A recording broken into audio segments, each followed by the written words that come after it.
Indiana Sports Beat Radio is brought to you by the fine folks at the Hard Truth Distilling Company, including Big Woods Restaurants and Quaffon Beers. You can find their great products in your area. If not, ask for Hard Truth. Their great products like their Hard Road Rye, Sweet Mash Bourbon, or the Toasted Coconut Rum. Ask for the Hard Truth. Welcome to Indiana Sports Beat Radio, presented by Andy Moore Honda of Bloomington. Know your role and shut your mouth, you jabroni! Fires upfield into the end zone. It is caught. Jelani Woods, touchdown! INDY! A 43-point night for Tyrese Halliburton. How do you like that, partner? Renew now, drives in low, throws up a shot. It doesn't go. Tipped up and in by Anthony Leal. Indiana takes the lead. It's pretty simple. I win. Google me. Now, here's your host, Jim Coyle. Hello, my fine Googling friends. How are you doing on this beautiful Tuesday? Welcome aboard another edition of Indiana Sports Beat Radio, coming to you from the Hard Truth Distilling Company studios. Hope your week is off to a great start. It was a beautiful Monday. Plenty to get to. A bye week for the Indiana Hoosiers on the football side of things, but that doesn't slow anything else down. Plenty to get to, plenty to talk about. Mike DeCourcy from the Sporting News will join us today. Chronic Hoosier as well. You might hear some from Trey Galloway and Miles Rice from last week at the Big Ten Basketball Media Days. Lots to talk about. Curtis Rourke picks up another Big Ten Player of the Week honor early in the halfway through the season. Braylon Mullins sets a decision date, and plenty more. Last night, NFL football, the Chiefs, I've talked about how college football has been so much fun because there has been so much parity, and we continue to see it each week with the games and these close games, and appreciate everybody jumping on here today, by the way, whether you're listening on ESPN, the Ref 97.7, always the right call. Our friends down on the river in Evansville and the surrounding areas, up in the region in Hammond and across Chicagoland on the voice of the region, 1230 AM, 104.7 FM, WJOB, and Fort Wayne's only sports station, 1380 The Fan. Make sure you keep it tuned right here to these stations afterwards for continued great sports content. As a matter of fact, it's the only place you can get sports content in your area on air. So keep it tuned right here every day, all day. Looking forward to talking to our peeps today and later this week, as Stephen Bardo's going to join us later in the week. So plenty of fun coming up. In addition to today, and today I get to introduce to you our new producer, Rob Aguirre. Rob, you can jump on. Let's see. I think they can hear you. I don't know why you're. Oh, I know why. I probably don't have it. There we go. You can't see him, but he's hidden behind the scenes. But our new producer, Rob Aguirre, joins us today, and I am stoked and looking forward to it. Rob, welcome aboard, man. Yeah, thank you very much for having me. I'm very much excited for this too. I heard your show plenty here at our radio station up here in Hammond at WJOB. I'm really looking forward to being on here with you. Looking forward to having you along for the ride. Rob is also he's a sports guru, man. He knows what we're talking about, so we'll get to talk to Rob from time to time about some things and how things look from up in different perspectives. You guys have my good friend AJ Moye up there, by the way, up in the Valpo area as an assistant. Oh yeah. I mean, I've heard his name before. Haven't had the pleasure of meeting him yet. I'm sure one day I hopefully will. Well, I'm certainly sure. Lots going on all over, and looking forward to talking about it. I've seen a lot of talk lately of people talking about comparing the start that Curt Cignetti has for Indiana football, and then people chiming in, well, that's that's kind of disrespectful to the Bill Mallory days, and it's disrespectful to maybe to Coach Hepner, what he did. I'm like, no, it's not. With all due respect to Coach Hep, who was a great guy and a good coach, he followed a horrible time at Indiana football, but I don't think that they ever, and unfortunately, his very, very untimely and way too soon passing, he did not get to really follow through with what he wanted to do with the program. But they didn't start out on fire. It was a nice little turnaround from the year before, but they didn't win 6 games total. So I do not think that it is disrespectful at all as saying that this is unique. I think it is unique beyond even what happened in 67. It was a different time then. And so I think that this is the greatest start period, in my personal opinion. I know that they still have numbers wise, they have to catch up to that 8-0 start that the 67 Rose Bowl team had. But in this age of modern football where, the Ohio States have become just juggernauts, they have become just different types of animals. This is, to me, it is a bigger deal. Number one. Number two, Indiana wasn't considered the losingest program in all of Division I football back in 67. They are now. They have the most losses of any Division I program that there is. So to do what he has done at the place where he has done it, they're coming off of being 3-9 and 1-8 in the Big Ten. Yes, it is different in my opinion. It's very, very different. And I put out a tweet a couple of days ago about, Curt Cignetti is well on his way to orchestrating the greatest turnaround in college football history, in my opinion. And someone responded, well, by the numbers, Hawaii went 0-12. This is back in 98 or so, I believe. 0-12. The following year, they went 8-4 during the regular season, including a loss to a 5-6 Rice team. And then they would go 9-4 overall for a wonderful turnaround. But number one, that's in the WAC. So you're not comparing the Big Ten to the WAC. But, to me, if Curt Cignetti can get this team to say 10-2, it is the single greatest turnaround in college football history, in my opinion, without question. And that's a pretty big deal. Pretty big deal. And he's being rewarded for that. A lot of people are concerned that, oh man, Cignetti's going to leave. All those big SEC teams are going to come poaching him. Well, yeah, they're going to want him, but look at Cignetti's past. He has been at some odd places for a while. He didn't job hop. He was at Indiana University of Pennsylvania. He was at Elon, places you've never heard of. James Madison. He wasn't looking for a job when Indiana came calling. So I truly believe that the mere challenge and success that he is having at Indiana is more than enough for him.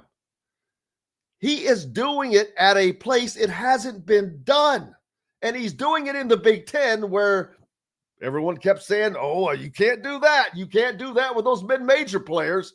Guess what? They're doing it. You think that he doesn't revel in that?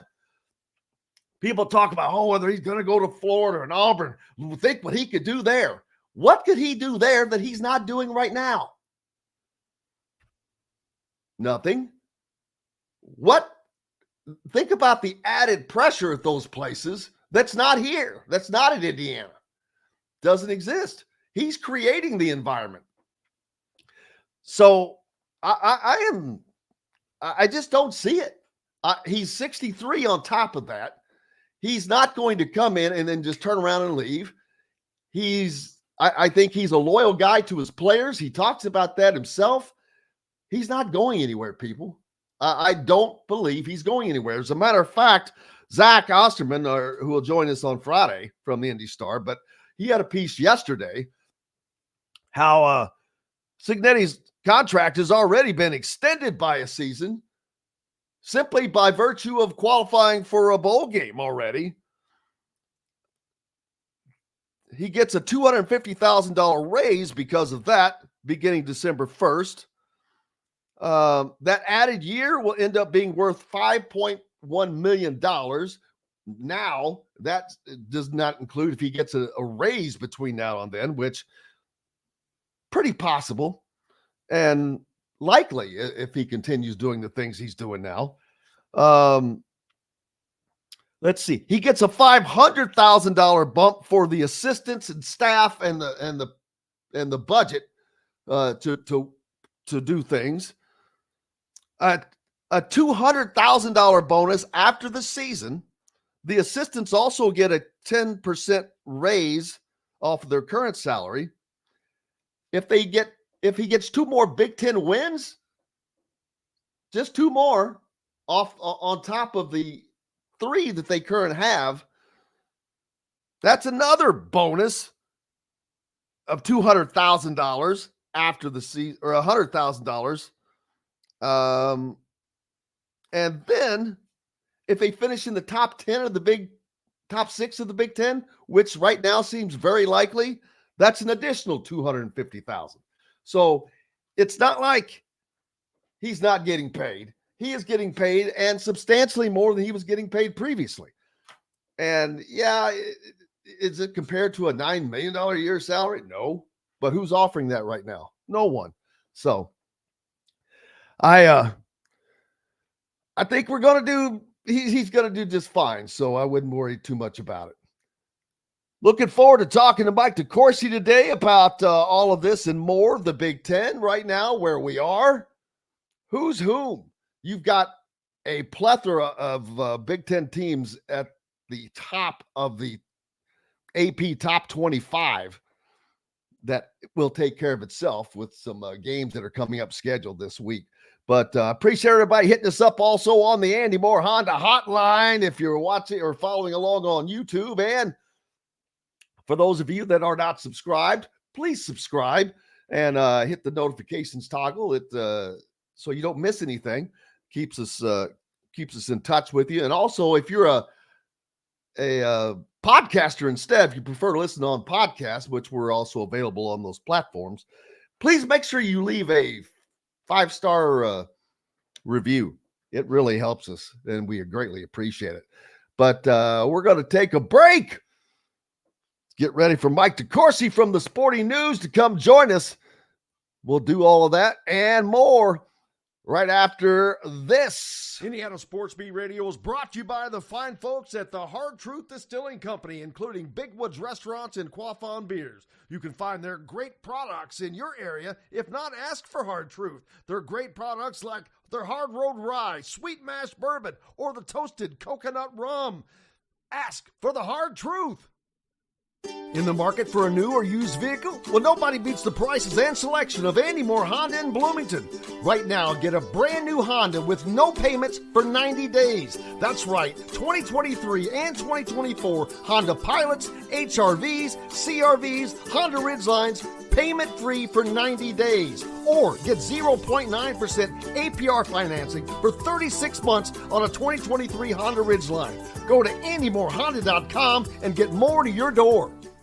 If you're looking for a home in the Indianapolis area, you need Cheryl Sizemore from RE/MAX Advanced Realty. Cheryl Sizemore has over 2 decades of experience, and that could be the difference in you getting the home you want in today's tough housing market. Reach out to Cheryl Sizemore from RE/MAX Advanced Realty at Cheryl@IndyHomePros.com or 317-298-0961.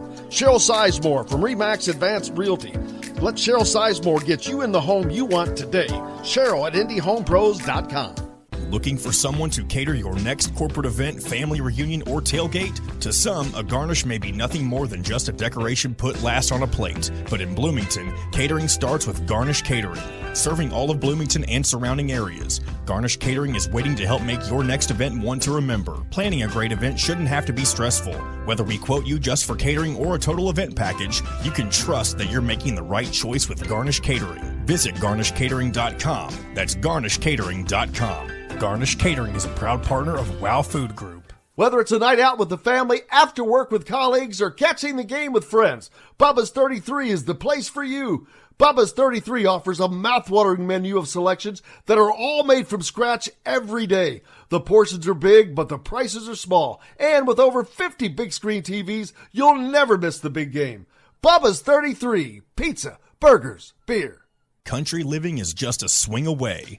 It can be hard to find the exact home that fits your family's needs, so there couldn't be a better time to build a new home with Property Shore Construction. Now building exclusively south of Bloomington within the Stonecrest Golf Community. Choose from one of the gorgeous Stonecrest Signature Series house plans. We have several lots available with scenic views of the golf course. Contact Amy Rhoda with Revesco Real Estate for additional information. 812-583-0919 or go to mystonecrestliving.com.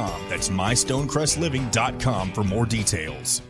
Enjoy healthy, delicious meals at home without the hassle with the Fresh Fork. Chef-curated, ready-made meals delivered right to your doorstep.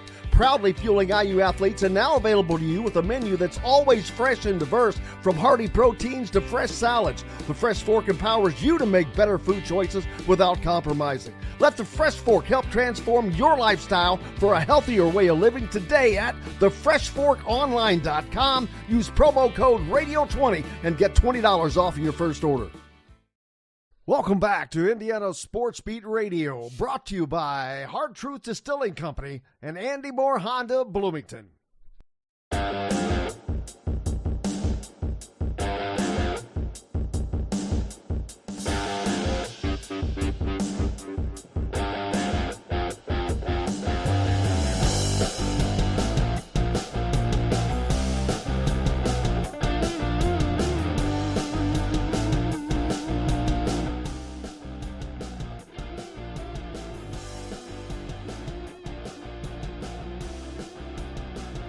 Man, welcome back to the Hard Truth Studios on this Tuesday.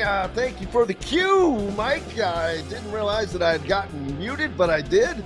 And but we've got that taken care of. Michael DeCourcy from the Sporting News joins us, and a professional, because just with one single motion took care of a technical issue right there. Wasn't really a technical issue. No one can mute you, man.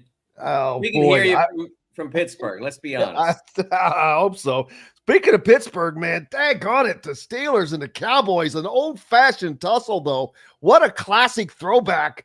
We're talking about the classics of the NFL. I remember as a kid, I was a fan. As a matter of fact, I hated the Cowboys growing up. I hated them because my brother became a fan of the Cowboys for no reason. And I'm like going, you have no ties to Dallas. Although I was a fan of the LA Rams, which made even less sense probably. But my cousin had been a fan of the Rams. So, I kind of looked up to him when I was a kid. And so I became a fan of the LA Rams back then. But he jumped on the Cowboys bandwagon. And I was so mad because I'm like, you just picked them because they're winning. And yada, yada, yada. And so I hated them. The whole time. But, man, you think about those old Terry's, daggone it. Bradshaw. Why am I drawing? Terry Bradshaw led the Steelers, and that defense, Mean Joe Green, that front, just all those great names in those games. And then that's just on Pittsburgh's side, and Dallas, Roger Staubach and that crew. I mean, that was, boy, Chuck Noll. You had the Hall of Fame coaches. Everything was just, that was big time, man. I'll tell you, it's interesting because I've watched now on several occasions. The NFL Network, a lot of times in the summer, will re-air old Super Bowls. And so I've watched the 75 season Super Bowl which was 10, I think, down in Miami. And what's amazing is how not clean the game is, the number of turnovers that are committed, things that it would get a lot of coaches in a lot of trouble now if they happened as regularly as they did in that game. And some of the things that went on in that game as well at the end, when the Steelers had like a 4th and 9 from the Dallas 40 or right around there, and didn't trust their punter at that point in the game. They were afraid he'd get it blocked, and so they ran the ball and gave it back to the Cowboys and just said, "You're not scoring on the steel curtain. You're not going anywhere." And they were right. They ended up winning the game. It was like the most audacious thing maybe a coach has ever done in a Super Bowl, eschewing a punt and running the ball on 4th and 9 from basically, like I said, close to midfield, and just knowing that the greatest defense ever assembled was going to hold up, and they did. So some of the things you see in those games, pretty amazing. The 78 season Super Bowl, which I think was 13, is one of the greatest football games ever played. It's just an amazing game. Even though the Steelers had a multiple possession lead late, Dallas came back, made it close, and it was brilliantly played, with the exception of the drop by Jackie Smith, the one gaffe in the game. Really, not a lot of misplays in that game. It was just two terrific football teams throwing their best out there, and the better one winning. Yeah, and just a boy, NFL was just a fun time then. Although you had the juggernauts, and where I've been talking here of late, how that hasn't been the case in the NFL, with one exception. Those Kansas City Chiefs, man, they are not giving up the crown. And we saw them last night play against a very game New Orleans team. But boy, Kansas City is just I hate to say this, but they're the new England. Well, I wouldn't put that on anybody, but they got a lot of because there hasn't been a Spygate or anything like that. They just throw Patrick Mahomes out there and surround him with whoever they can round up. And is it just me, or does it?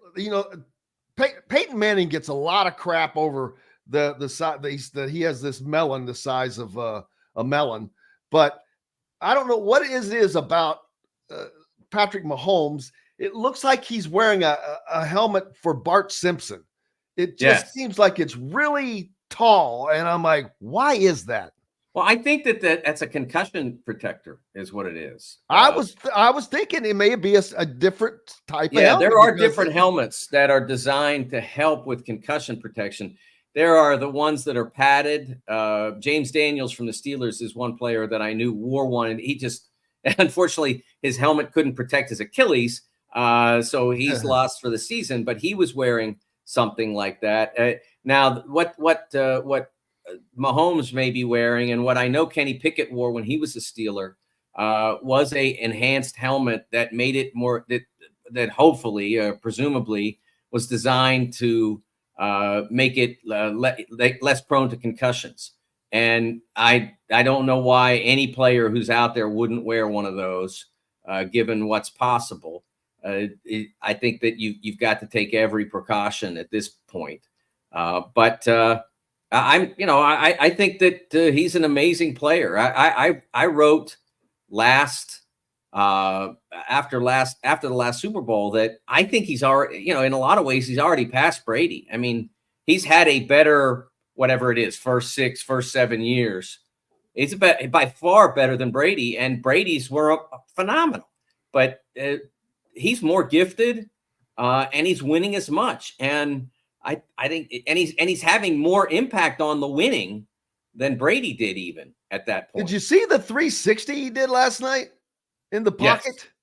I mean, I was staggering. Like, what? How do you even think to do that? Not that it was, not that it worked out, and it may have ended up costing him a TD pass, but I was like, what?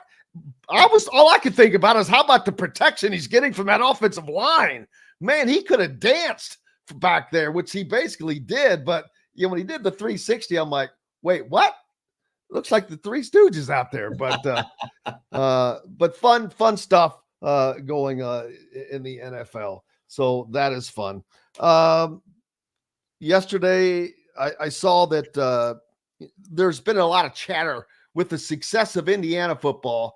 Indiana fans, of course, are already worried that Curt Cignetti is going to get poached by an SEC school, and not that they won't show interest. I'm sure that they will, but I keep saying Curt Cignetti's not going anywhere for a number of reasons. In my opinion, number one, he's 63 years old and he just got here.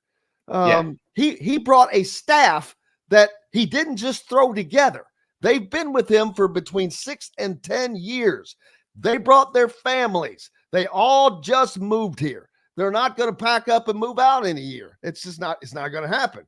Number one. Number two, he just got a 1-year extension on his contract automatically because of making the bowl game in the first 6 games, no less. He gets a $250,000 raise with that. His final year will be worth $5.1 million. That's now before he gets another raise, which I'm pretty sure he probably will.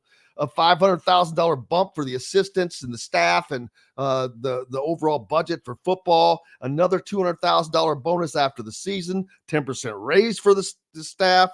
2 more wins, he gets another 100. 2 more Big Ten wins, another $100,000. And if they finish in the top 6 of the Big Ten, another $250,000. So he's not being left destitute by any stretch of the imagination, especially when you compare what he was getting at say, James Madison. So I think he feels more than taken care of right now. And I think he's happy. But more importantly, I do not see him wanting to go to a Florida or an Auburn. That's not a challenge. Everybody could think what he could do there. I'm like, you mean win like he's doing at Indiana? Well, I mean, it's never been done in Indiana.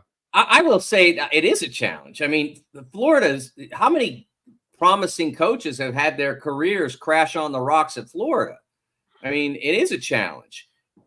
That's the whole point. Comparing it to Indiana. Well, no, I mean, it's a whole different thing. Yeah, but my point is that it is a challenge. It's not like Alabama's going to open. Like if Alabama's going to open and you can see what the horizon is there, because it's already, you're already at the top of the mountain, so you can stay at the top of the mountain. Whereas Florida, you have to go and do this all over again after he just did it less than 12 months ago. I have a hard time seeing that.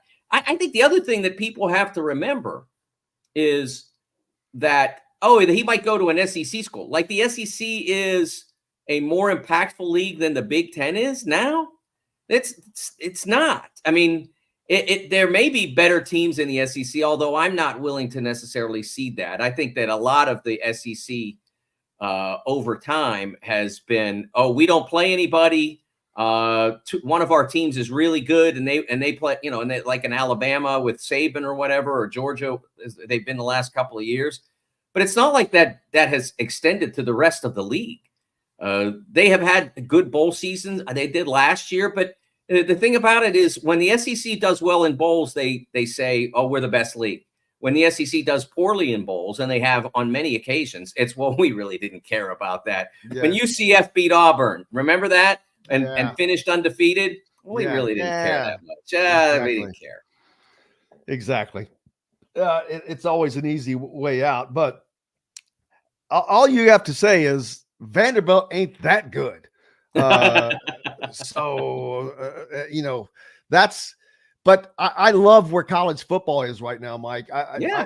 You've just been feeling this parity, not to where I ever in a million years saw Vanderbilt beating Alabama. I will give you that.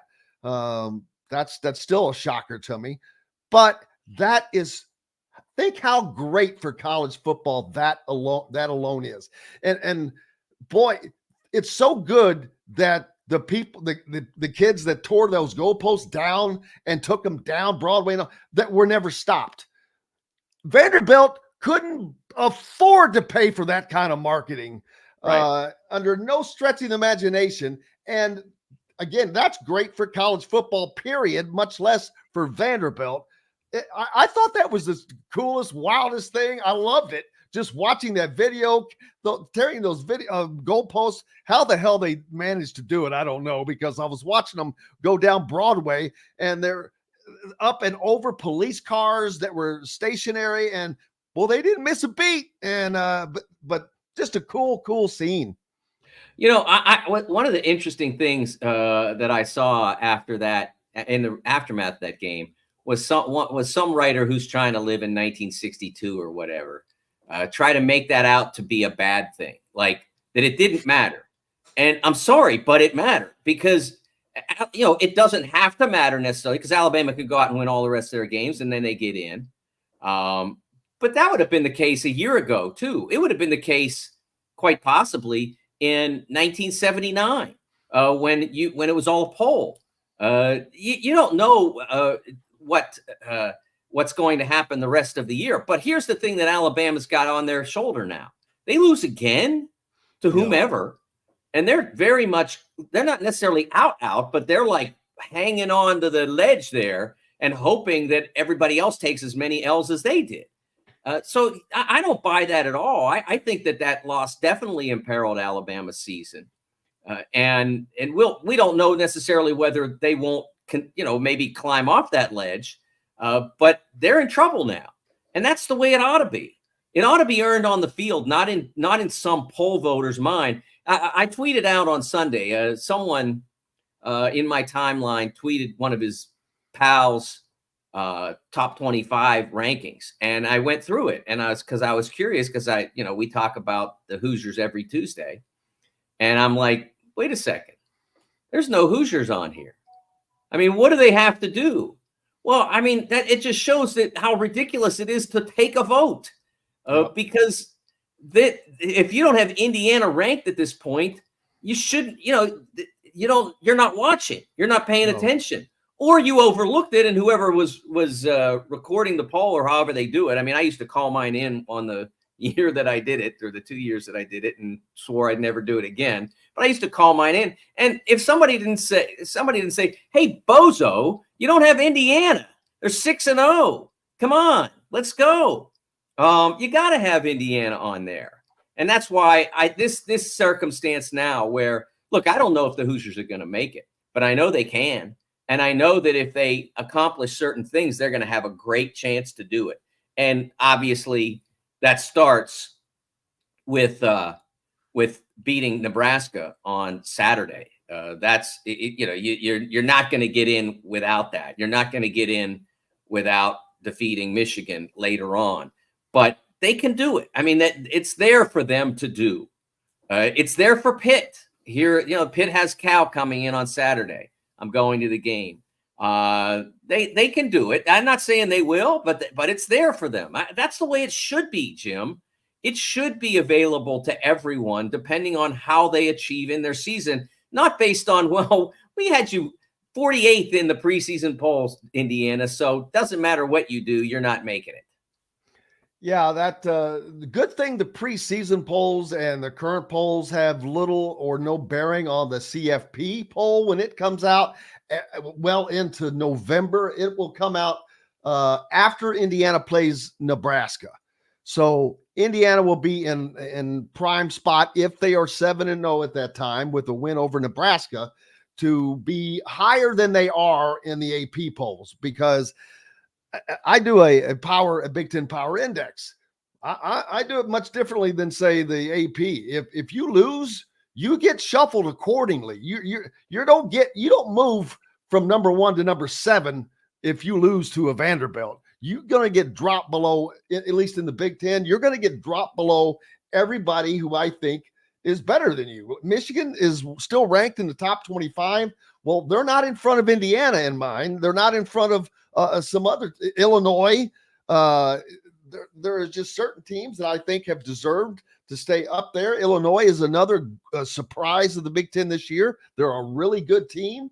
So, but Michigan's already got 4 losses on their record.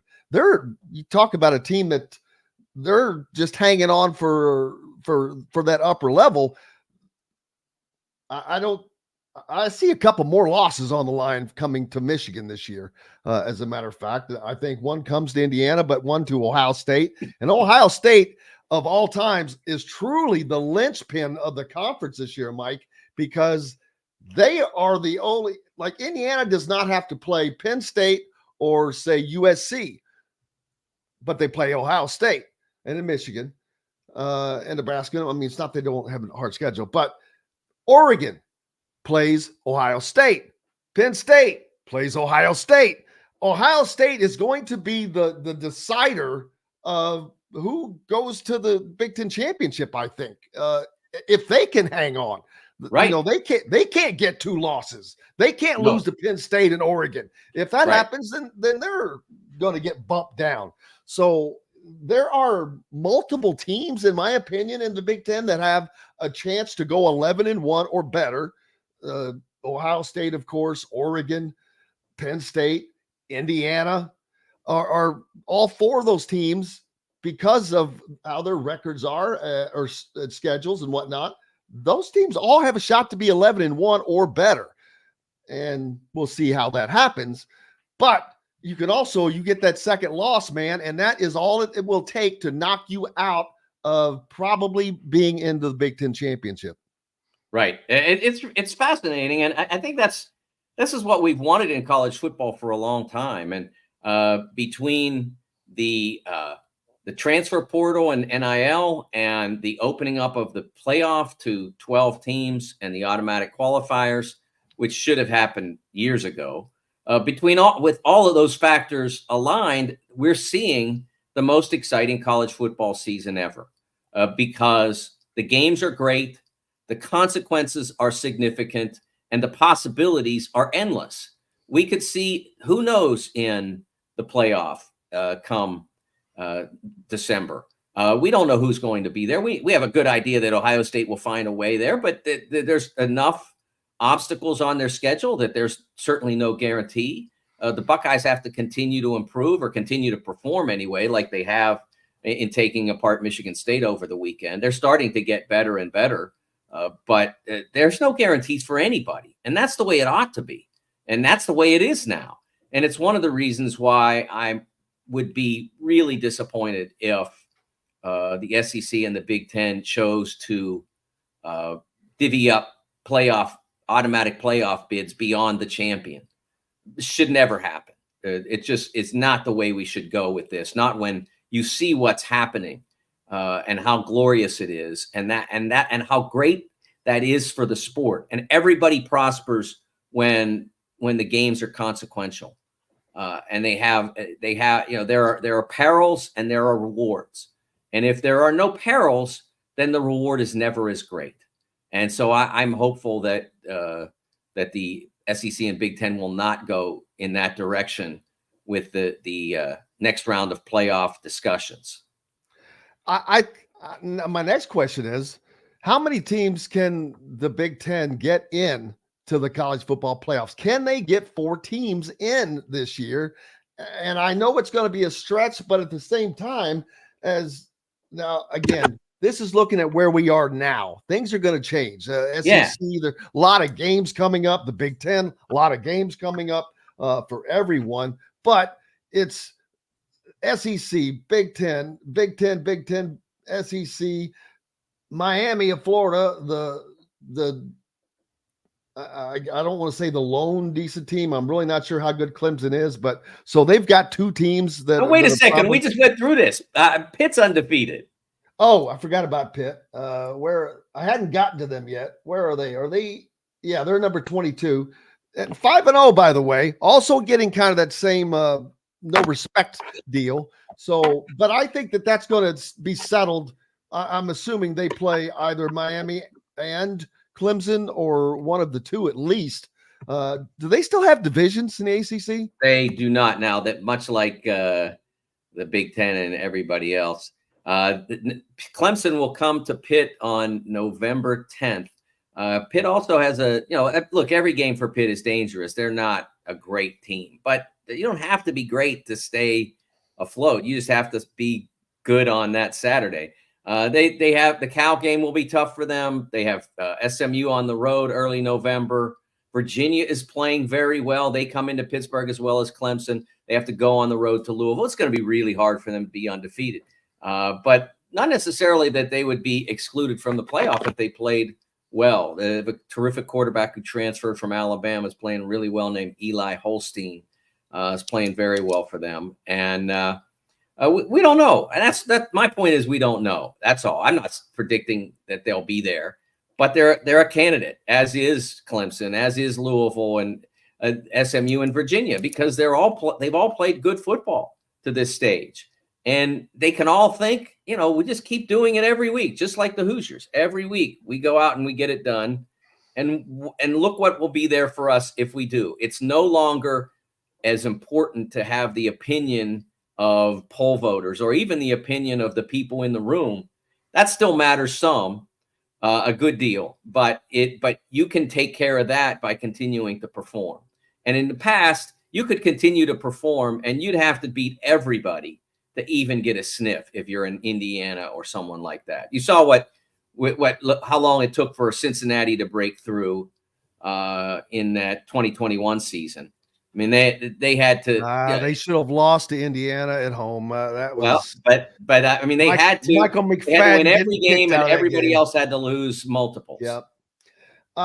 Something that as I look down through here, Iowa State is the leading, the top team for the Big 12 right now.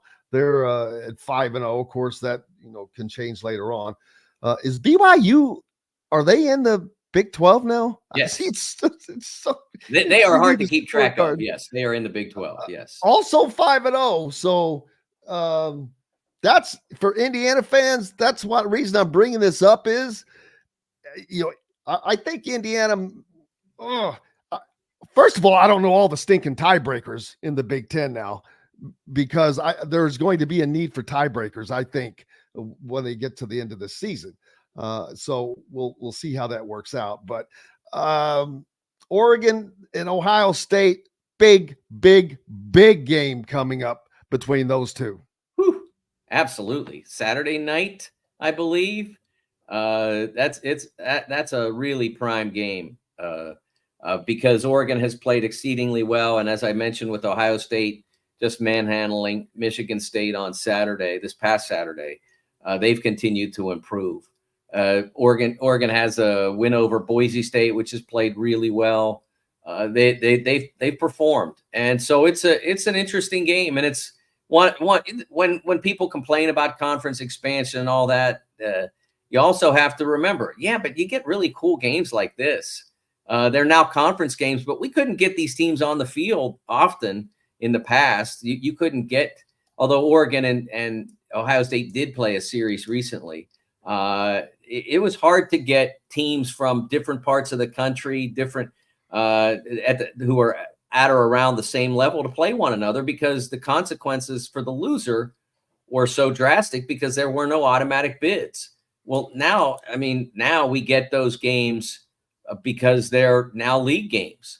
I wrote that about SC playing at Michigan in September.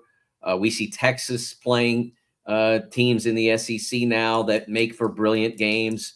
Even, in the end, I was against the ACC adding Cal and Stanford, but Cal happened to come in to the the ACC as a pretty good football team. And it's made their games kind of fascinating and impactful as well. So I wasn't in favor of the Pac-12 falling apart and going away and making all the dumb mistakes they made over the last 15 years or so. But they did, and it happened, and it's really made the athletic competitions in the remaining 4 power conferences that much more compelling. Mike DeCourcy from the Sporting News with me right now. We're talking Big Ten football, and we've got plenty more to get to. This segment was brought to you by Cheryl Sizemore and Remax Realty. For those of you in the market for a home in the Indianapolis area, reach out to Cheryl at IndyHomePros.com. Her 2 decades of experience could be the difference between getting the home you want or not. We're back with more with Mike DeCourcy right after this. Distilling Company, including Big Woods Restaurants and Quaffon Beers. You can find their great products in your area. If not, ask for Hard Truth. Their great products like their Hard Road Rye, Sweet Mash Bourbon, or the Toasted Coconut Rum. Ask for the Hard Truth. If you're looking for a home in the Indianapolis area, you need Cheryl Sizemore from RE/MAX Advanced Realty. Cheryl Sizemore has over 2 decades of experience, and that could be the difference in you getting the home you want in today's tough housing market. Reach out to Cheryl Sizemore from RE/MAX Advanced Realty at cheryl@indiehomepros.com or 317-298-0961. Cheryl Sizemore from RE/MAX Advanced Realty. Let Cheryl Sizemore get you in the home you want today. Cheryl@indiehomepros.com. Whether it's a night out with the family, after work with colleagues, or catching the game with friends, Bubba's 33 is the place for you. Bubba's 33 offers a mouthwatering menu of selections that are all made from scratch every day. The portions are big, but the prices are small. And with over 50 big screen TVs, you'll never miss the big game. Bubba's 33, pizza, burgers, beer. Country living is just a swing away. It can be hard to find the exact home that fits your family's needs, so there couldn't be a better time to build a new home with Property Shore Construction. Now building exclusively south of Bloomington within the Stonecrest Golf Community. Choose from one of the gorgeous Stonecrest Signature Series house plans. We have several lots available with scenic views of the golf course. Contact Amy Rhoda with Revesco Real Estate for additional information. 812-583-0919 or go to mystonecrestliving.com. That's mystonecrestliving.com for more details. Know a team or group needing a fundraiser? Boost Fundraising raises more money faster and offers the most unique and user-friendly online fundraiser in the nation. Your team receives personalized fundraising pages for each team member. Free team-branded promo gifts shipped to each donor. Boost Fundraising does it all. Sports teams, marching bands, charity causes, and community groups. Go to boostfundraising.com and be sure to enter the promo code COYLE, that's COYLE, to receive a discounted fundraiser. Looking for someone to cater your next corporate event, family reunion, or tailgate? To some, a garnish may be nothing more than just a decoration put last on a plate. But in Bloomington, catering starts with Garnish Catering. Serving all of Bloomington and surrounding areas, Garnish Catering is waiting to help make your next event one to remember. Planning a great event shouldn't have to be stressful. Whether we quote you just for catering or a total event package, you can trust that you're making the right choice with Garnish Catering. Visit garnishcatering.com. That's garnishcatering.com. Garnish Catering is a proud partner of WOW Food Group. In the market for a new or used vehicle? Well, nobody beats the prices and selection of Andy Moore Honda in Bloomington. Right now, get a brand new Honda with no payments for 90 days. That's right, 2023 and 2024 Honda Pilots, HRVs, CRVs, Honda Ridgelines, payment-free for 90 days. Or get 0.9% APR financing for 36 months on a 2023 Honda Ridgeline. Go to AndyMooreHonda.com and get more to your door.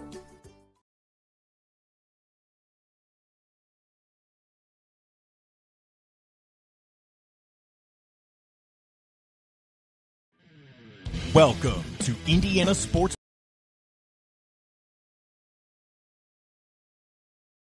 I lost myself there. Welcome back. Indiana Sports Beat Radio here on this Tuesday. Mike DeCourcy from the Sporting News with us, and plenty to talk about. We've been talking about college football for the most part as the season at the halfway point. And a lot has been talked about with Indiana with good reason. They are doing things that some they've never done, some that they haven't done in quite a few years. But regardless of all of that, the sheer fact of what is going on to me is a palpable thing that you can see and feel. It is tangible, and it's good to see them get the recognition that they deserve. But it's funny that the people who are still, we'll see, because they haven't. I said to someone yesterday, well, who have they beaten? And I'm like, well, they've beaten everyone on their schedule. I said, how's that going for Alabama? Including three conference wins. It's a tough thing to do, period, in college football. And so to do what they're doing, if people don't give that credit, I don't know what else you want. Well, I don't understand the mentality of that either. I think it's possible that mentality could come from fans of other teams. That, because you can't filter out. You don't know what color gear they're wearing when they tweet or text or drop a message into your channel on YouTube or whatever they do. You don't know who they're really for. It doesn't make any sense to me. You enjoy this or you don't. If you don't enjoy this, then you really don't like the school, which is fine if you don't like the school. But if you are supposedly a fan of Indiana, then there's no reason not to enjoy this. You ride it you ride this train as far as it goes. And this circumstance on Saturday, a noon kickoff against a really capable team that is going to gain a ton of attention. And hopefully the weather, I haven't checked the weather, what it's going to be like in Bloomington this weekend, but hopefully the weather is as beautiful there as it was here in Pittsburgh this past weekend up until kickoff of the Cowboys-Steelers game when we had a impromptu lightning storm. What the hell in the handbasket quick? Whew. Anyway, what could be better than that? Than a mid-October fall day where you get to see your undefeated football team play a big-name, accomplished opponent with a star freshman quarterback. And if you win it, your horizons grow that much. I don't know. If you're not into that, then you either don't like football or you don't like Indiana. And it's okay not to be in either of those categories. But if you're sitting here saying, who have they beaten, then you're in one of those two categories. Yeah, you're just not up to speed on athletics and how difficult that all that it encompasses are, especially road games and staying healthy. There's just a number of things that crosses over. Braylon Mullins, switching over to a little bit of basketball, has made a set a date for his decision, which comes up in just a couple of weeks. What is today? The 8th.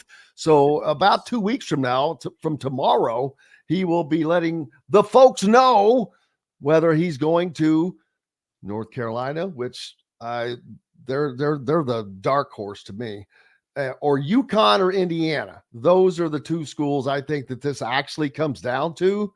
And who would blame him for going to UConn? Hurley's he's done okay. He's done all right. He's done all right. He's done all right. It's not bad. Not bad. And they're thinking three-peat at UConn. They're not backing down, man. They're thinking three-peat. I don't know how possible that really is, because doing it twice was almost the impossible, but a three-peat, man. Yeah, 3 is going to be hard because they lost pretty much the entire starting group from last season. Steph Castles was a top 10 pick, I believe. Donovan Klingland was a top 15 pick. Tristan Newton is off toward the NBA as well. Cam Spencer's off toward the NBA. So you lost an absolute truckload of talent. But here's the thing, and this is why I do admire what Dan's doing. I mean, why not? I mean, you're the first school since 2007 that can even think about it. So why not? Why not go ahead and say we're going to go gun for 3 in a row? And not only is that not a great selling point to someone, though, that you really want, you can be the guy that helps us. Yeah, I mean, no one's won 3 in a row since UCLA in the early 1970s, 70, 71, 72. And there have only been a couple that have won 2 in a row since then, Duke in 91 and 92, and then, Florida in 06, 07, and now UConn in these past 2 years. There's I should say a trio, not a couple, but I meant in addition to UConn. So there just haven't been that many schools that have even had a sniff of this. So I admire Dan for taking it on and saying, yeah, we're gonna take a run at this. I do think it's going to be really hard to do that. When they won it in 2023, they had a lot coming back. Klingen was going to take over for Adama Sanogo. That was obvious. They were bringing Steph Castle in. Tristan Newton was going to be back at point guard. They had a lot back. And so now what they needed was a great shooting guard. And they were able to get Cam Spencer to transfer in. And he played fantastic for them. He was great. And so it all worked out. They still have some nice depth pieces, without a doubt. So there's still some talent there, but it's going to be very difficult for them to win it all. Not because the field is exceedingly great. We'll see what develops, but there's nobody out there. Alabama looks pretty dangerous. There are a lot of people that like Kansas, although I'm not sure they'll ever become a significant defensive team as they're structured. I don't know how much, the talent rises to championship level at Kansas. I said that a year ago, and it proved to be right. And I still have my questions about their talent, but they'll certainly be a threat. There'll be threats from the Big Ten, maybe Purdue, maybe Indiana, maybe Rutgers with the two freshmen. We'll see. UCLA is going to be really good. It's going to be a really fascinating season for sure. And then I imagine that UConn will face some threats within the Big East as well. Absolutely, man. We went so long. Look out for Creighton. Always. We went so long in the first segment. I ran us short on the second one. I'm sorry about that, but that's all right. It's fun being able to talk about football so fervently. Yes. So I enjoyed it. What's up next for you quickly? Yes, I'm working on a piece about what we mentioned earlier about the conversations about the future playoffs. So I'm going to work on a piece about that. Also, I want to make sure that I clarify. When I used the term bozo earlier, I wasn't referring to anybody else but me. I thought you were talking about me. No, I was talking about me back in the day when I'd call in my vote and forget somebody. So I want to make sure that everybody knows I wasn't calling anybody out on that. I was being self-deprecating. So everybody have a great week, and we'll look forward to seeing you next Tuesday.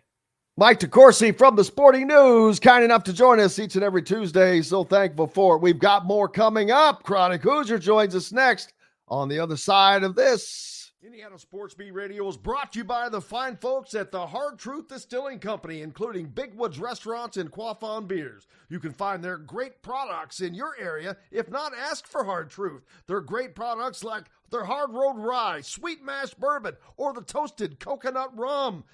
Ask for the Hard Truth. In the market for a new or used vehicle? Well, nobody beats the prices and selection of Andy Moore Honda in Bloomington. Right now, get a brand new Honda with no payments for 90 days. That's right, 2023 and 2024 Honda Pilots, HRVs, CRVs, Honda Ridgelines, payment-free for 90 days. Or get 0.9% APR financing for 36 months on a 2023 Honda Ridgeline. Go to AndyMooreHonda.com and get more to your door. Looking for someone to cater your next corporate event, family reunion, or tailgate? To some, a garnish may be nothing more than just a decoration put last on a plate. But in Bloomington, catering starts with Garnish Catering, serving all of Bloomington and surrounding areas. Garnish Catering is waiting to help make your next event one to remember. Planning a great event shouldn't have to be stressful. Whether we quote you just for catering or a total event package, you can trust that you're making the right choice with Garnish Catering. Visit garnishcatering.com. That's garnishcatering.com. Garnish Catering is a proud partner of WOW Food Group. If you're looking for a home in the Indianapolis area, you need Cheryl Sizemore from RE/MAX Advanced Realty. Cheryl Sizemore has over 2 decades of experience, and that could be the difference in you getting the home you want in today's tough housing market. Reach out to Cheryl Sizemore from RE/MAX Advanced Realty at cheryl@indyhomepros.com or 317-298-0961. Cheryl Sizemore from RE/MAX Advanced Realty. Let Cheryl Sizemore get you in the home you want today. Cheryl@indyhomepros.com. Whether it's a night out with the family, after work with colleagues, or catching the game with friends, Bubba's 33 is the place for you. Bubba's 33 offers a mouthwatering menu of selections that are all made from scratch every day. The portions are big, but the prices are small. And with over 50 big screen TVs, you'll never miss the big game. Bubba's 33, pizza, burgers, beer. The Ugly Grouper, located on beautiful Anna Maria Island, Florida, is the place to be, and not just because they have unforgettable meals, including locally sourced seafood. The Ugly Grouper has your favorite craft beers and cocktails, along with live music every day. The Ugly Grouper is family-friendly, able to host private parties, and has the biggest grouper you've ever seen. The Ugly Grouper is the place to be on Anna Maria Island, Florida. Tell them Indiana Sports Beat sent you. Go to theuglygrouper.com for more information. Country living is just a swing away. It can be hard to find the exact home that fits your family's needs, so there couldn't be a better time to build a new home with Property Shore Construction. Now building exclusively south of Bloomington within the Stonecrest Golf community. Choose from one of the gorgeous Stonecrest Signature Series house plans. We have several lots available with scenic views of the golf course. Contact Amy Rhoda with Revesco Real Estate for additional information. 812-583-0919 or go to mystonecrestliving.com. That's mystonecrestliving.com for more details. This segment is brought to you by Bubba's 33 in Clarksville.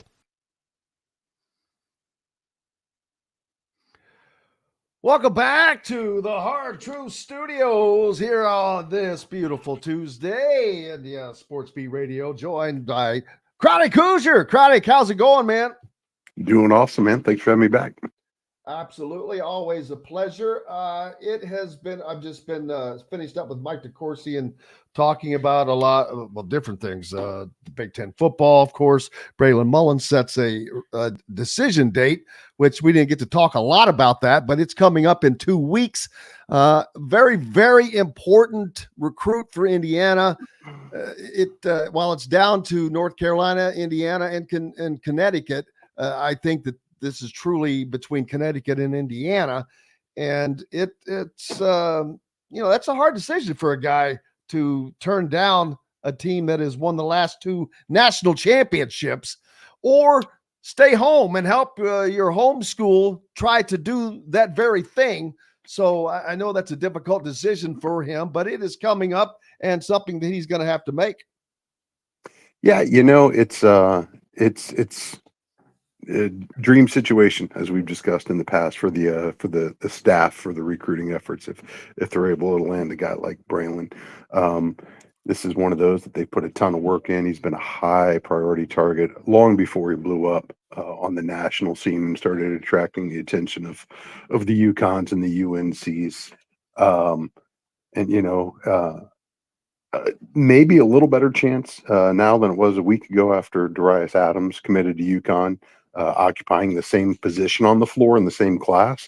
But we'll see. We got a date. He's stuck to his plan, like a lot of Indiana's recruits here up to now. He's kept his cards pretty close to his vest, which you love to see. It's not one of those where it's kind of an open secret and everybody's just along for the ride and waiting for the photo ops. But no, it would be absolutely huge for Mike Woodson and his staff in order to lock up not just one of the best basketball players in the country, but a local kid who just fills that role that we all grew up with. The local legends that matriculate to Bloomington and go on to become actual legends here. So you would love to see it, but as with all the recruits, wish for the best and wish them well if they choose otherwise.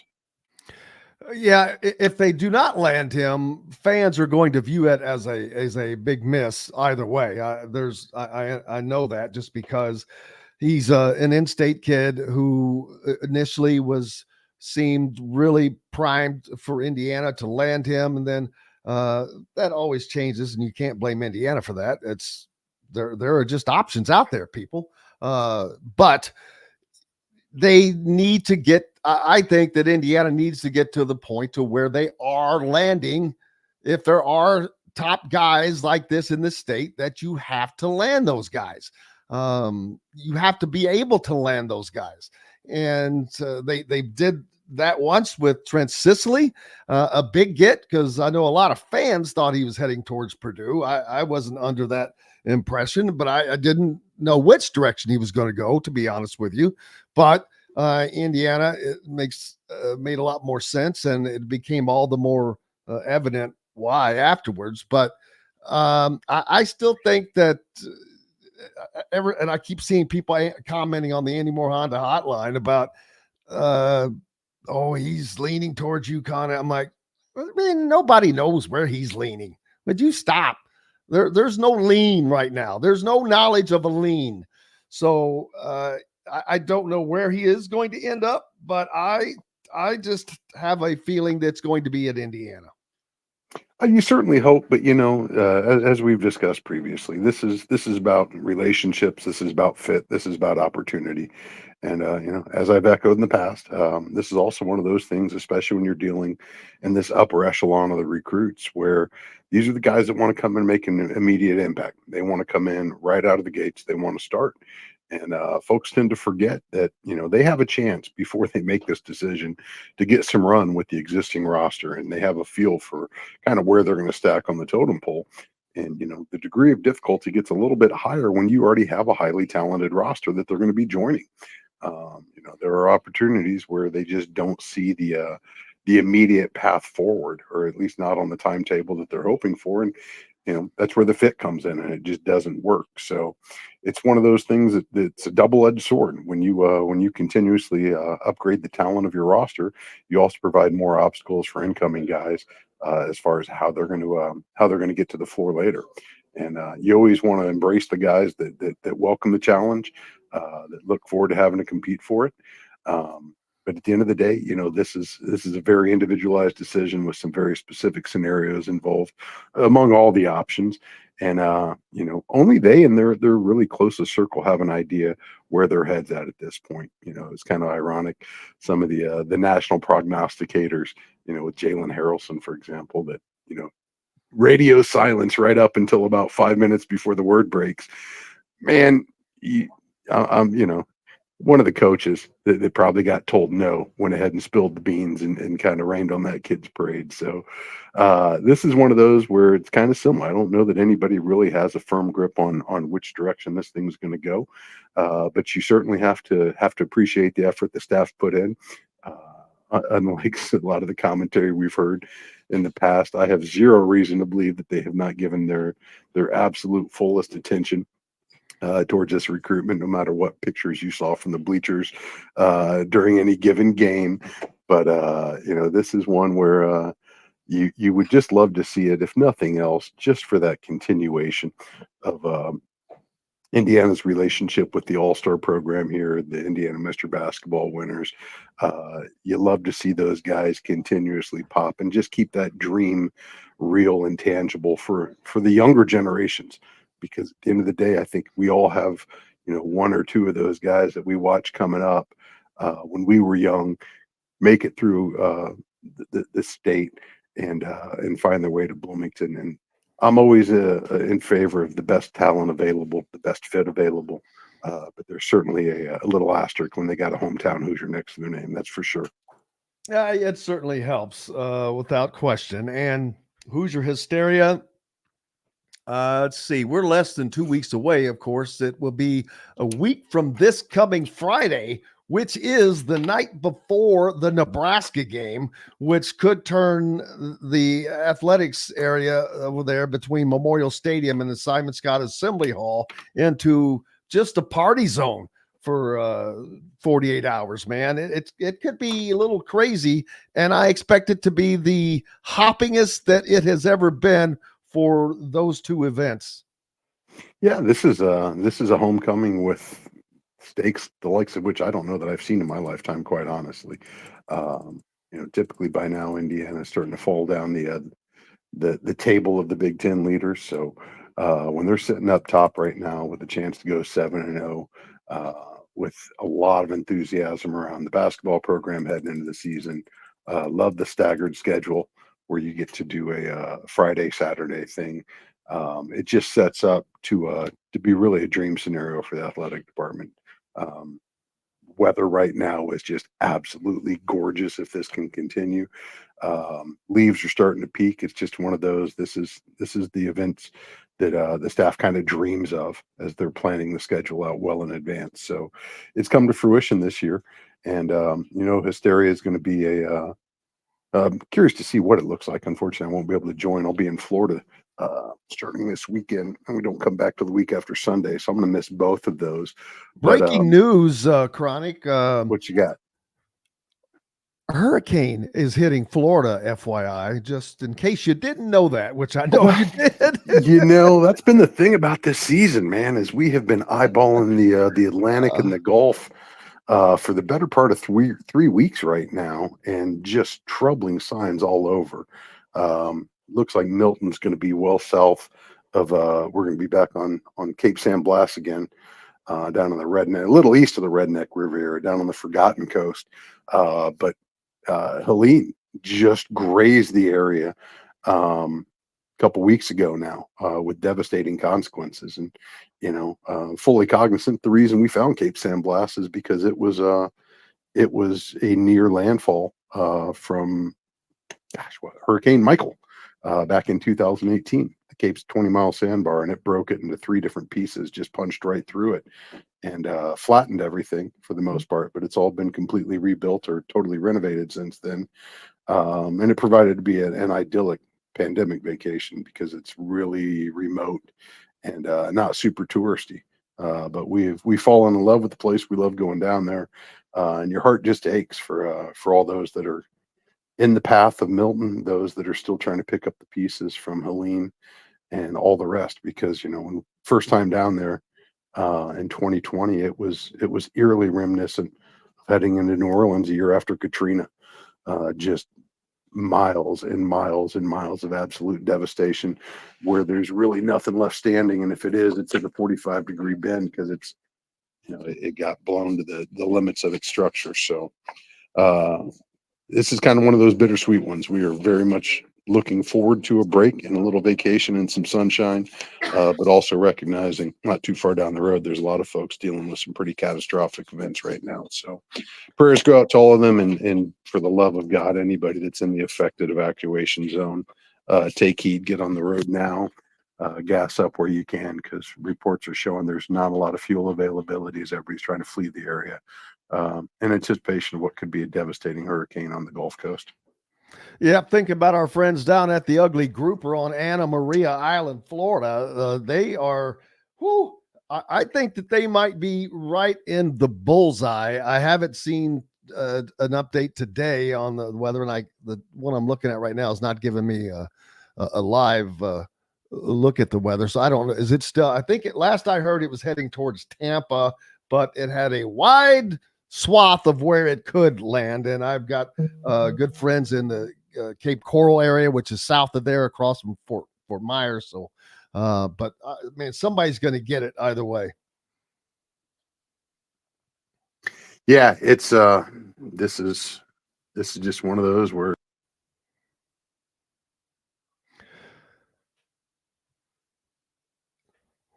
lost Chronic there for a second. He'll be back with us when he gets reconnected. But yeah, unfortunately, we've got that going for us. Luckily, that weather will not affect any of the games up this way this weekend. But our thoughts and prayers are out with all of our peeps. I know we've got a lot of listeners on YouTube down that way. So our thoughts with you guys, man.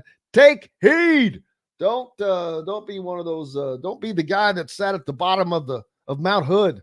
Get out of there. But waiting for Chronic to rejoin us here. And looking at the Big Ten standings right now, your Indiana Hoosiers stand at the top all alone at 3-0. Ohio State at 2-0, Oregon 2-0, Penn State 2-0. Ironically, those 3 teams behind them all ranked in the top 5. Are they on the top? Yeah. Ohio State, Oregon, Penn State, number 2, number 3, number 4 in the AP poll.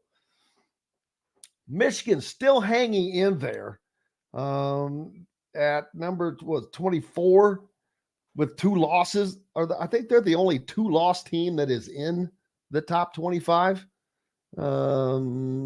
Yes, they are.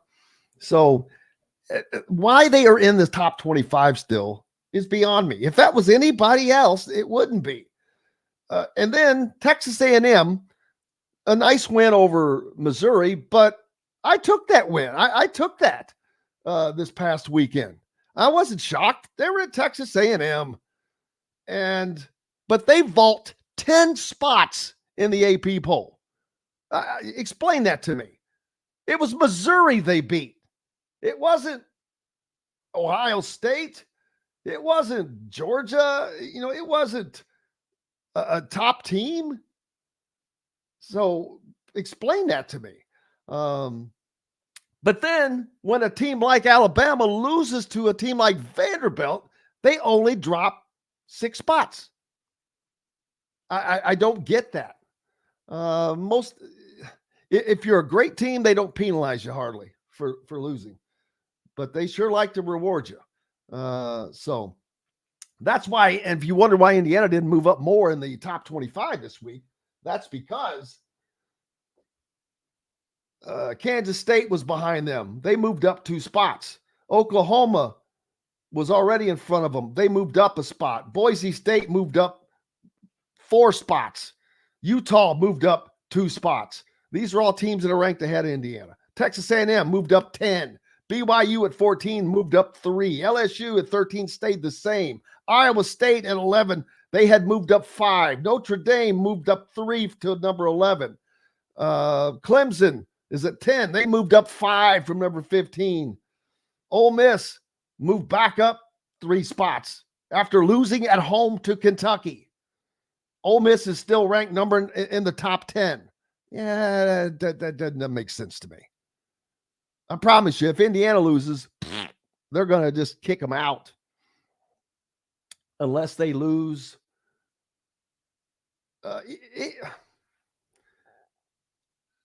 If they lose to Nebraska, I'm wondering if they will drop them out of the top 25. If they were to lose, I don't think that they do. I had a Nebraska fan comment on the show yesterday. He said that Riola is a good quarterback, but he can't run.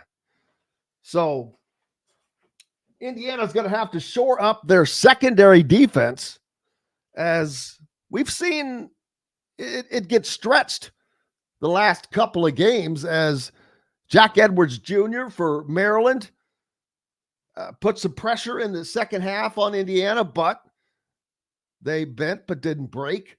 Northwestern, their quarterback, Jack Lausch, who had been terrible the previous outing, he had a decent outing, but they put up 21 points on Indiana. So it sometimes looks worse than it really is. They're keeping teams out of the end zone. So that is going to be hugely important, especially against Nebraska. They're going to throw the ball. Indiana has to get to the quarterback. They've got to get to Riola and just make life uncomfortable for him. True freshman quarterback has been sensational, but they've got to get to the quarterback, put a little bit more pressure on him than they were able to do against Northwestern. They didn't, did they? I don't know that they had a sack in that game after having 5 against Maryland. They've got to get back to getting after it, especially against Nebraska, because that's their MO, is to throw the ball. They're not a great running team. Defense, that's going to be a challenge for Indiana, but I think Indiana's offense is that good. They are, I think that they are more precise and efficient than they are elite, if that makes sense. I think they have really good players. I don't know how many elite players they have. When you think of an Ohio State, they're going to have some elite guys. But Indiana makes up for a lack of elite talent with precision and efficiency. And that all starts and ends with the head coach. Well, it does start there, but it continues with the quarterback.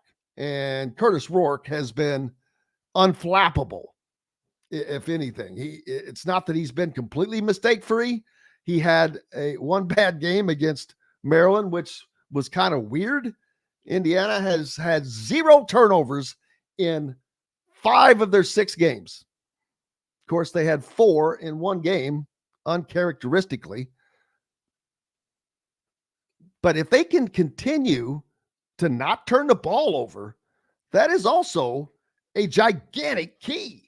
If you're not turning the ball over, you're not giving more opportunities to your opposition to score, and you're also not taking away your own opportunities, because Indiana scores when they have the ball. 7 straight possessions against Northwestern. Go back and look through all the games. They score on most of their possessions. Poor James Evans, dude, has not gotten much of a workout this year. After last year, I thought his leg was going to fall off. He's Indiana's punter, no less. Radicic, the place kicker, he's gotten all kinds of work, though, kicking extra points.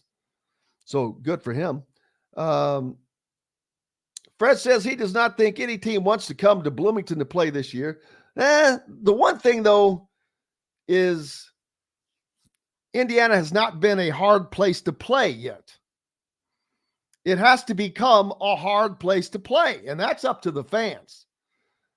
I was looking at, and I meant to bring this up with Chronic before we lost him, but Indiana, the single game attendance record for a single game for the Hoosiers, I believe from all that I have found, is a 1969 game against Purdue, in which they recorded 56,223. Now that's about 4,000 over what the current capacity is, I think. So I'm not sure that they can eclipse that mark. But for the season, the highest I have found is 354,000. Now that's going to kind of ebb and flow a little bit depending upon how many home games you have. And this year, of course, they have 8 home games. I don't know that they've ever in the history of the program had 8 home games. So first of all, they should set an attendance record. And I believe, well, obviously they are going to do that, but it's not, I don't know that it's going to beat it by as much as I thought that it would, for 2 reasons. Number one, you got 8 games, but number 2, I'm expecting these last 4 home games to be close to, if not sellouts. I do not understand why Nebraska would not be a sellout. That's a great matchup. A 5-1 Cornhusker team desperately needing a win to stay in the hunt. Indiana, you don't have to say another word. They need to win, of course. So why that wouldn't be a sellout of over 50, at the minimum over 50,000, which I'm quite certain that's going to happen because they got close at over 48,000 for the Maryland game in the rain, no less. So I'll be a little shocked if Nebraska doesn't sell out. If they win that game and go 7-0, does that carry over to Washington? Washington just beat Michigan, man. Not a pushover game. So there's another 50,000 plus. Then they'll come back home after going to Michigan State and East Lansing to play Michigan. That's an assured sellout of whatever. Then Purdue fans are not coming down to see the Boilermakers get the crap kicked out of them by Indiana this year. But will Indiana fans fill those stands? Because that's that odd weekend. I believe that's always like Thanksgiving weekend or thereabouts. Or is it this year? Or is it the week after? I'm not sure. But if you could get 52,000 each of those home games, you're looking at an additional 210,000 for the rest of the season. I think that they've pulled in 174,000 plus so far. So you're looking close to 300 or close to 400,000. They've never hit that mark. Not close. Like I said, the most I've seen for a season, 354,000. But here, you want to hear something? If you've got, where's my right there. So if you've got clear 354,000, I don't even know what I was going to do. But there's no doubt that the attendance should set a record this year. But hopefully, more importantly, it gets people in the habit of going to the games, staying at the games. They've done a better job of it when they go on the road, which is kind of funny. But the road games at Northwestern and at UCLA had a plethora of Indiana fans that stayed till the end. At Northwestern, we saw Kurt Cignetti acknowledge his the travelers, which was great. I saw several people. I chose not to go up there for that this weekend just because of the I was worn out from basketball media days, but we had people up there. I kind of wish I had now because of the uniqueness of it. But I cannot believe that's the first time Indiana's won there in like 30 years. How's that possible? And every time I talk about this being the biggest turnaround in college football history, if it continues, I don't care if it equals up wins to somebody else. It's not the same. It's apples to oranges. This is the most downtrodden football program in the history of Division I football. They've got the most losses. They're coming off of a 3-9 season, 1-8 in the Big Ten. They're 3-0. They won 3 times as many Big Ten games already with half a season yet to play. And each game is going to be unique. Northwestern or Nebraska needs a win. Washington desperately wants the win, but I think that Indiana fans will be revved up. Going to Michigan State, that is going to be a challenge for Indiana because they're going to be in front of a big crowd up there in East Lansing. Even though things aren't going that great for Sparty, they pack it for football, man. They tailgate. They've got a stadium that seats like 80,000. Oh, I know what I was going to do.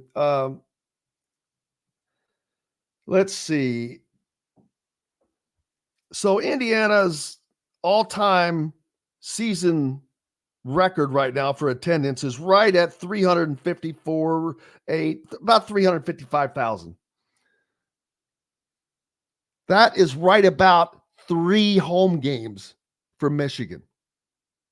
3.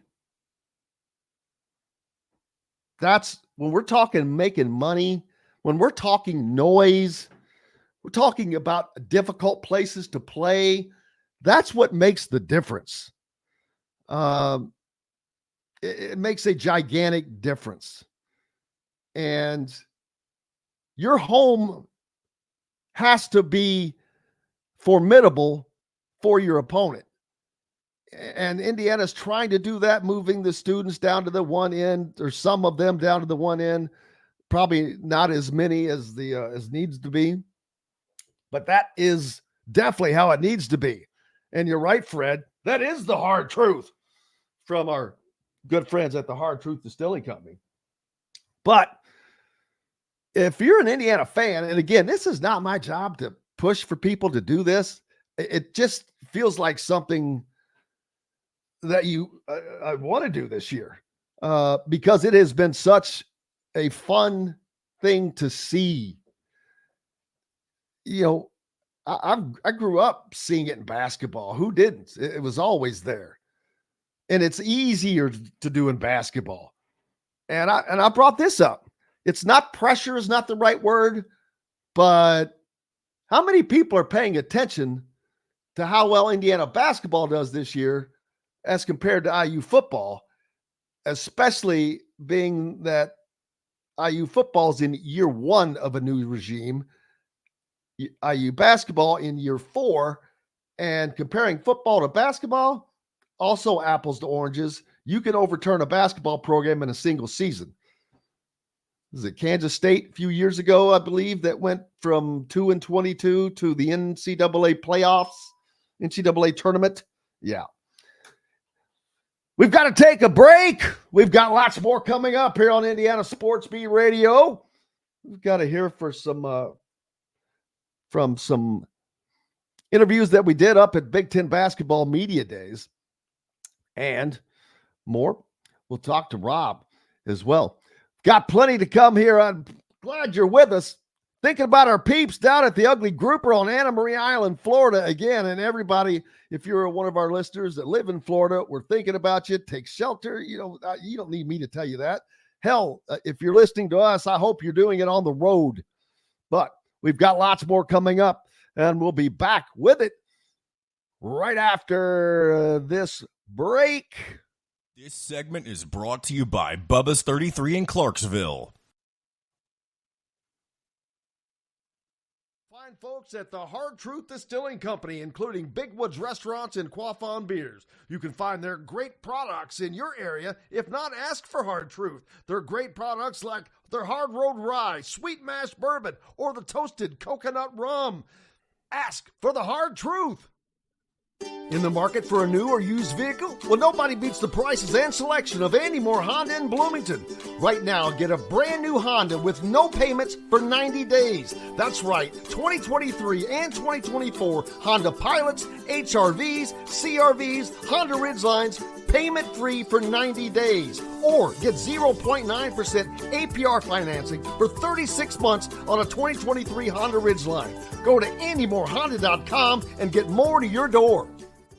Looking for someone to cater your next corporate event, family reunion, or tailgate? To some, a garnish may be nothing more than just a decoration put last on a plate. But in Bloomington, catering starts with Garnish Catering. Serving all of Bloomington and surrounding areas, Garnish Catering is waiting to help make your next event one to remember. Planning a great event shouldn't have to be stressful.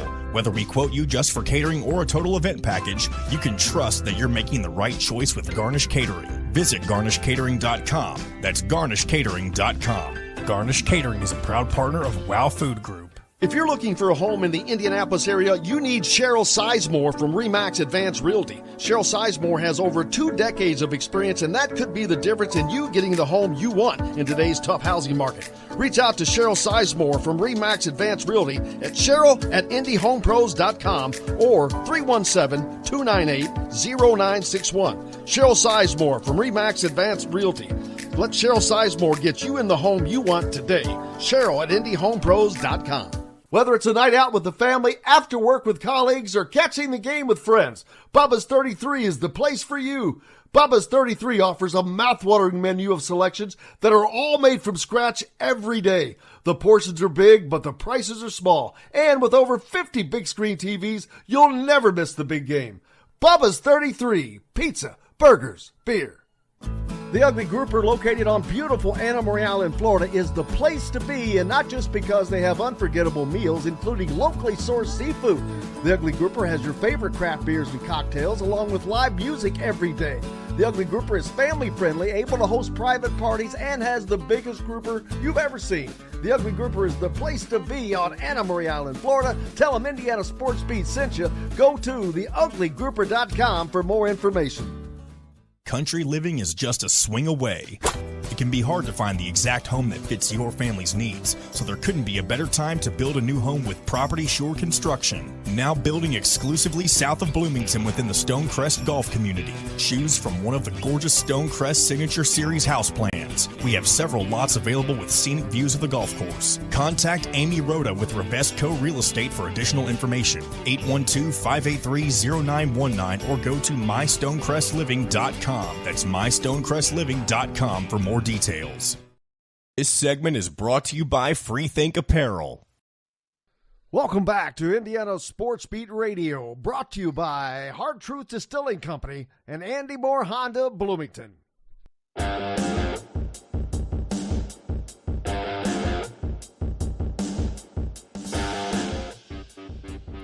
Welcome back to the Hard Truth Distilling Company studios on this Tuesday. It's a good-looking one, man. The weather is beautiful here, unlike for our friends down in Florida. We're thinking about them as that west coast of the Gulf is about to get pounded by another hurricane, unfortunately, and this one is going to be a direct shot to someone. Last I heard, it was believed to be going up into the Tampa area. Let's hope not. hope something just changes at the last second.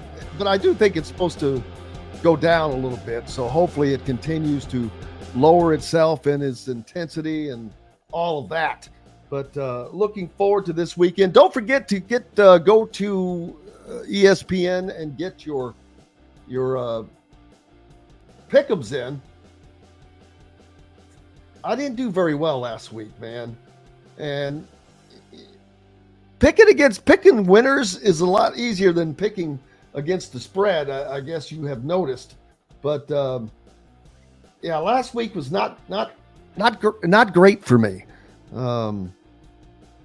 Let me get in there. I lost the Louisville game. I took them over SMU and they lose, much less they were giving up points. I did have Ole Miss right. I got Indiana correct. I got Ohio State last week, but I lost Georgia as they do not cover against Auburn last week. Of course, Alabama, I got that one wrong. They were a 24.5 point favorite. I did get Clemson right over Florida State. Tennessee did not cover against Arkansas. Iowa State looking to be potentially the Big 12's entrant for the college football playoffs this year right now. And Miami, they did not cover over Cal, although they were able to pull out a 1 point win. As of now, they look to be the entry for the ACC. Can Clemson get in there as well? I don't know. We'll see. But this week's games, UAB and Army. How about Army? Army looking good. Are they going to cover a 23.5 point spread? That I don't know, but we'll see. Clemson on the docket again this week on the Pick'ems. A 20.5 point favorite over Wake Forest. Missouri coming off of a bad loss to Texas A&M, but they have a get-right game this week, is playing Massachusetts. Kind of deep into the season to be playing a non-con game, but the SEC has that ability when you have 4 non-conference games to schedule. How about this game? The Texas Longhorns and Oklahoma Sooners. Number 1, Texas back at the top. 14.5 point favorite over the Sooners. The Tree. Stanford Tree, 23.5 point underdog at Notre Dame. Wow, Purdue is getting 19.5 points against Illinois. I don't think that's enough, people. Illinois is a pretty good team with a pretty good quarterback, and it's at Illinois. Things are not going well in West Lafayette. Ryan Walters, you kind of had to know that when you're in your second season and you would expect to have at least a little momentum, and you're picked to finish dead last in a conference that just added 4 new teams, well, that wasn't good to start with, and it has not changed in the slightest as Purdue has lived up to that standard, or down to, I guess. And they had a rough schedule to start with. Don't kid yourselves, but they have just not looked good at all. I mean, they give up 67 points to a team that lost to Northern Illinois the previous week. Mississippi State is getting 32.5 points from Georgia. Georgia needs to win that game by 32.5 points. Tennessee is giving up 15.5 against Florida. Tennessee coming off of a loss. But here is the game of the week. Big Ten game as well. The Buckeyes of Ohio State, ranked number 2, travel to the number 3 Oregon Ducks. Who's going to win that game? That's very interesting. I'm going with Oregon and the points. in that game. I don't know what Ohio State really is like, to be honest with you. But then again, I don't know what Oregon's really like. What has Oregon really done? They haven't really done anything of consequence either. They certainly haven't done anything to be ranked in the top 5, in my opinion. I think all of those are guesses. They still are guesses because those teams haven't lost. But they haven't. Penn State, they beat a good Illinois team, but they did it at home with 100,000 people. I do like the fact that they were able to shut that Illinois offense down completely after the first drive. Illinois scored on the first drive of that game, didn't score again the rest of the day. Tom Allen's defense played very, very well that day. Not a lot of offense, or you give the credit to Illinois, as that game was a 21-7 game. But I don't think Oregon's that good, but I'm going to go with Oregon. And your Boise State Broncos, the last game on that, they give up 21.5 to the Hawaii Rainbows over on the Big Island. You travel. I mean, I wouldn't care. If you're getting to travel to Hawaii to play a game, I would just be cool with that. What are the total points that are going to be scored in the Oregon OSU game? I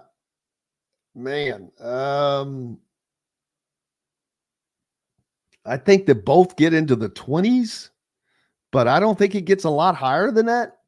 I don't know. Maybe 31 to, I'm going to put 51 total points. What do I know? It's just a guess. But my picks are in, people. My picks are in. I'm 11th right now.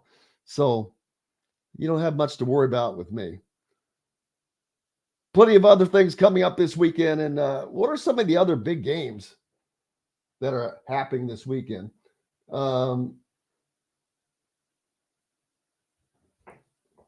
Let's see. Malachi Moore, an Alabama team captain, apologized Monday for his outburst at the end of Sunday's loss to Vanderbilt. Alabama coach Kalen DeBoer said Moore would not be suspended for his actions. I didn't see this. He let the emotions of the game get the best of him and put himself before the team as a two-time captain and fifth-year player. He understands all the yada, yada, yada. Oh, Moore is a multi-year starter at safety. He shoved Vanderbilt quarterback Diego Pavia's head toward the ground at the end of a play. Moore also threw his mouthpiece and was hit with a 15-yard unsportsmanlike conduct penalty for kicking the football. The Alabama staff tried to substitute for Moore at the end of the game, but he appeared to refuse to come off the field. So, yeah, losing's no fun. Losing is no fun, especially when you're number one and you go lose to Vanderbilt, where Nick Saban said is the only place that's not hard to win. That didn't work out too well for him. So there's that. But more coming up this weekend, and as ESPN ranks the unbeaten teams, wonder where they have Indiana. Oh, man, it's an ESPN Plus, which I have, and I don't have time to sign into that. But I'm just curious. Indiana is not just winning. They are setting records offensively. They are consistently doing things that they have never done before. It's see, I mentioned Curtis Rourke already with his second Big Ten Player of the Week honor after last week's performance of 380 passing yards, three TDs, 3 passing TDs. I know a stat that I saw on Curtis Rourke.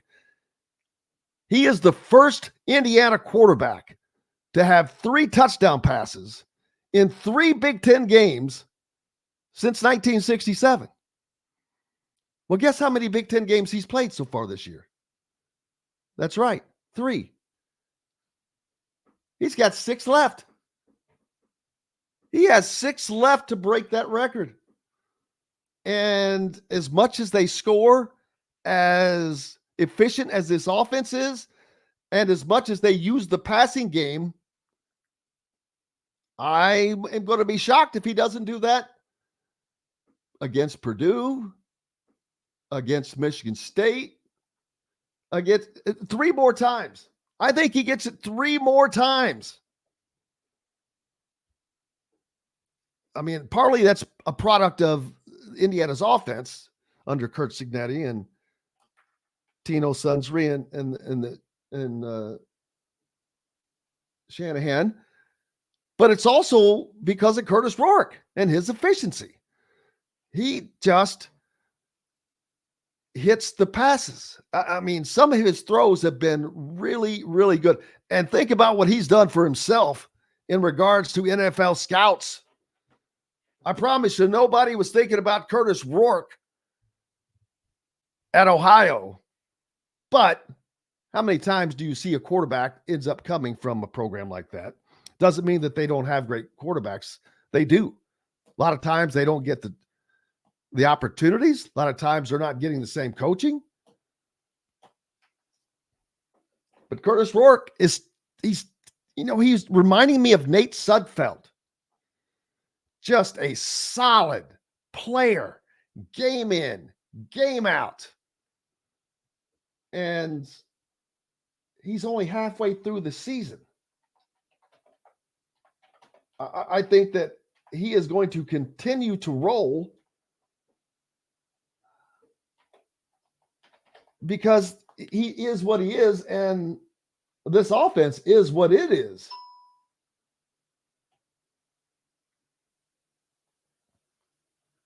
So far this season in the Big Ten, as of right now, your number 1 quarterback in the Big Ten, Curtis Rourke, averaging just under 300 yards per game, although he's only had 2 300-yard games, at 292 yards per, a quarterback rating of 192. That leads everybody as well. Yards per attempt. This is impressive. Yards per attempt, not catch, per attempt. That includes the balls that get dropped.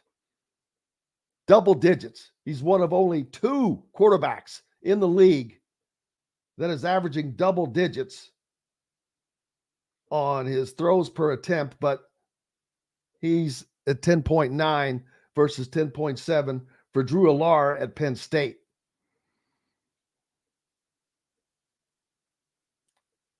He has the most touchdowns of any quarterback in the Big Ten.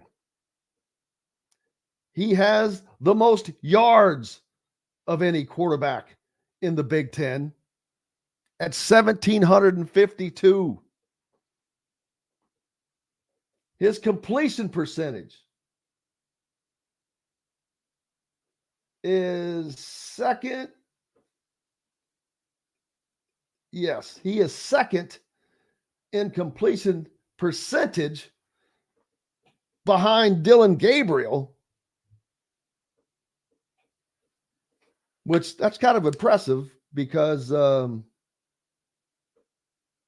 Gabriel's completed 130 of 167 passes. Pretty nice. That's almost at 78%.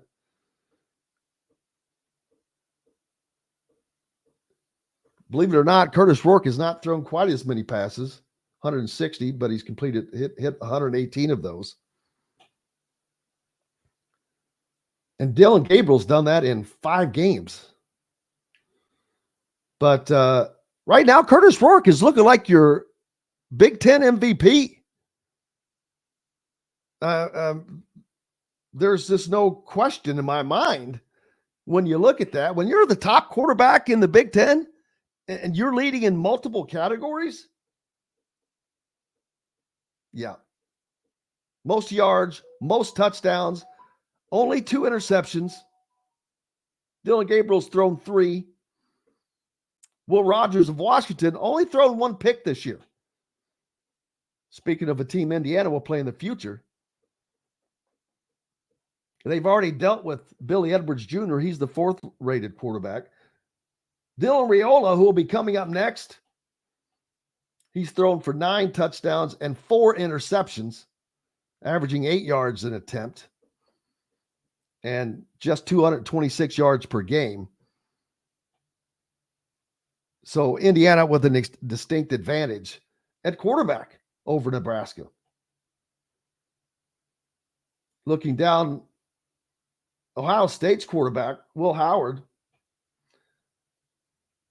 I would say that they're much more of a blended team, using more of the run because their throwing numbers are not nearly as high. But neither are Penn State's. They've only thrown for 1,100 yards this year. Of course, they haven't scored like Indiana has scored either. I think that that's going to be the difference maker for Indiana football this year is their offense. If their defense can do enough to slow teams down, Indiana will outscore their opponents. That a game like Michigan's, well, though they have been a running team, but now they've got Jack Tuttle at quarterback. And by the time that game comes around, he should have a grasp on that spot. But Hoosier fans very familiar with Jack Tuttle, the former Hoosier quarterback. So we're going to get to see Will Rogers at quarterback. Did he transfer from Texas? We won't see Dylan Gabriel this year. Already seen Billy Edwards Jr. Dylan Raiola, Will Howard, not Drew Allar, Luke Altmaier. As good as he's been, he's only thrown for 1,000 yards. That surprises me that is, they also must be really running the ball a lot more. Rutgers is down towards the bottom. It'll be interesting to see if Ryan Walters makes it through. I don't see Purdue sticking with him. I don't see you can get a feel. Now, I'm not around that program like I have been around Indiana's program to get a true sense of how things are, but it sure seems like it's not going all that great.